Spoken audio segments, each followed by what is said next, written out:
അള്ളാഹുവിൻ്റെ ഹബീബ് മുഹമ്മദ് നബി സ്വല്ലല്ലാഹു അലൈഹി വസല്ലമ തങ്ങളാണ് മറുപടി പറഞ്ഞത്.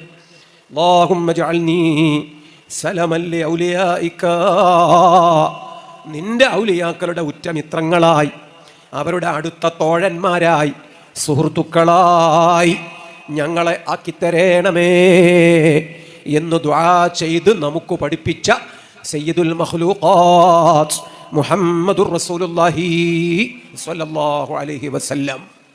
പ്രിയപ്പെട്ട സഹോദരന്മാരെ, നബിതങ്ങൾ ഈ ദുആ നിർവഹിച്ചത് അവിടുത്തേക്ക് വേണ്ടിയല്ല, നമുക്കൊക്കെ വേണ്ടിയാണ്. നമ്മൾ അള്ളാഹുവിൻ്റെ ഔലിയാക്കളെ കാണണം, എന്നിട്ട് അവരുടെ സ്നേഹം ചോദിച്ചു വാങ്ങണം. നമ്മുടെ മനസ്സിൽ അവരെ പേര് കൊത്തിവെക്കണം. അവരെ മനസ്സിൽ എൻ്റെയും നിങ്ങളുടെയൊക്കെ പേര് കൊത്തിവെച്ചിട്ടുണ്ട് എന്ന് നമ്മൾ ഉറപ്പിക്കണം. എന്നാൽ നമുക്ക് രക്ഷപ്പെടാൻ വഴിയായി. ആ വലിയ മേൽവിലാസത്തിൻ്റെ പേരാണ് ഹക്ക്, ജാഹ്, ബറക്കത്ത്. അള്ളാഹു നമുക്കത് വാരിക്കോരി തരുമാറാകട്ടെ.